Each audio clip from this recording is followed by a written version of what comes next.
Maintenant, nous allons voir la deuxième partie de l'application numéro 12. Cette fois-ci, ça va porter sur un traitement différent des frais de transport.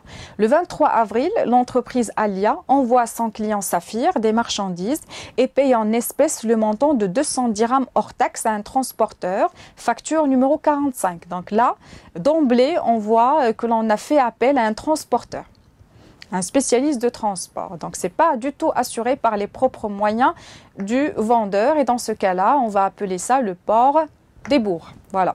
Le 25 avril, envoi de la facture numéro 101, montant brut 30 000 dirhams, rabais 5%, escompte 2%, TVA 20%. Donc là, il faut incorporer les frais de transport et bien sûr, la facture est payable dans 2 mois. Donc là, il faut tout simplement, on a donné cette information pour pouvoir choisir entre soit un compte de trésorerie, soit un compte de créance ou de dette, selon qu'il s'agit du client ou bien du fournisseur. Alors maintenant, nous allons voir comment traiter tout ça.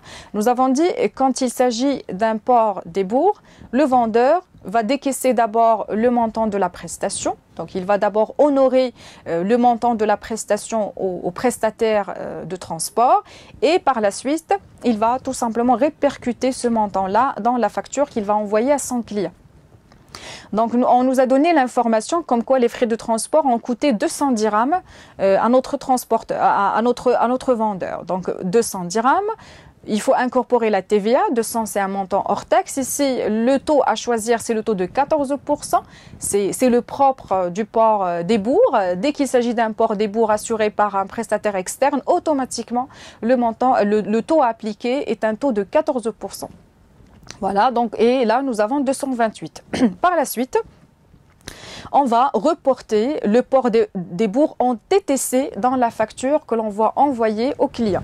Donc toujours, on va établir la facture de la même manière. Je prends le montant brut, je calcule le rabais, 1500. Donc ça va donner lieu au net commercial 28 500, moins l'escompte de 2%. Donc ça va être 570 pour l'escompte et pour le net financier, donc on va mettre 27 930 qui est le net commercial moins l'escompte. Voilà. Alors maintenant, qu'est-ce qu'on va faire? On va calculer la TVA sur le net financier au taux de 20%. Parce que c'est une vente normale, on va utiliser le taux normal. Donc 20% fois 27 930, ça va donner lieu à 5 586. Et on va ajouter en intégralité le port des bourgs TTC à cette prestation totale de vente, donc 228, et cela va donner lieu au net à payer TTC qui est égal à 33 744. Donc là, ventilation en 2 étapes. La première étape, paiement de la prestation au prestataire de transport et par la suite répercussion, report du montant TTC des frais de transport dans la facture envoyée au client. Donc voilà, donc même au niveau de la comptabilisation, on doit refléter cette séquentialité du traitement en quelque sorte. Donc d'abord, regardez, pour le fournisseur ou bien pour le vendeur Alia, d'abord il faut enregistrer une charge appelée transport sur vente. On va calculer également la TVA et la TVA récupérable sur charge et tout ça a été tout simplement sorti de la caisse de l'entreprise. Donc voilà 228, le montant total qui a été décaissé par notre vendeur vis-à-vis bien sûr du transporteur. Alors maintenant, comment faire pour répercuter tout ça dans la vente, voilà, globale. Donc là, cela va donner lieu à la naissance d'une créance client parce qu'on nous a dit qu'il y a un délai de paiement. Donc créance client avec bien sûr le montant net à payer TTC qui est égal à 33 744. Donc toujours créance, dette ou bien le compte de trésorerie, c'est avec le net à payer TTC. Au niveau des ventes ou bien des achats, c'est le net commercial. Donc, vente de marchandises, 28 500. J'ai état TVA facturé sur la vente, 5 586. J'ai la prestation de transport sur vente 200 et puis état TVA récupérable sur bien sûr la charge de transport qui est égale à 28. Ici, au niveau de la prestation transport, cet enregistrement va conduire à l'élimination des frais de transport de la comptabilité de notre vendeur. Pourquoi? Parce que tout cela a été incorporé au net à payer final, c'est-à-dire incorporé à la créance client. Maintenant, au niveau du client, on ne retrouve pas la séquentialité mentionnée pour le vendeur. Donc, pour le client, lui, il a effectué un achat de marchandises, c'est le net commercial, 28 500.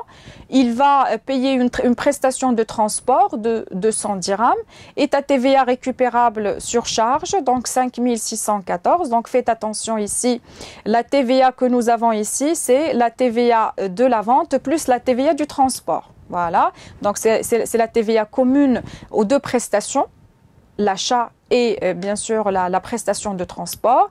Et puis la contrepartie, c'est fournisseur. Fournisseur, c'est le net à payer TTC avec bien sûr une réduction financière voilà, qui est égale à 570. Donc voilà, vers la fin, notre client va payer un montant inférieur.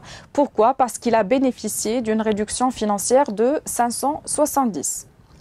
Voilà, donc pour les frais de transport, il y a juste une remarque à préciser. Si le port est à la charge du client, mais payé d'avance par le vendeur et facturé avec un coût supérieur au client, il ne s'agit pas d'un port débours. Voilà, donc il faut que ça soit précisé. Alors, le traitement comptable de ce cas de figure est le suivant. Chez le vendeur, le transport est comptabilisé comme une charge au compte 61 425 avec une TVA de 14%.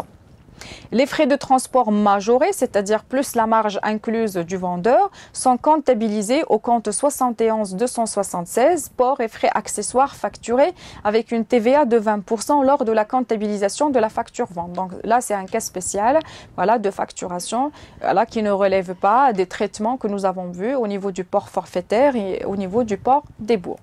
Voilà, je vous remercie de votre attention et on se donne rendez-vous pour la suite de ce cours.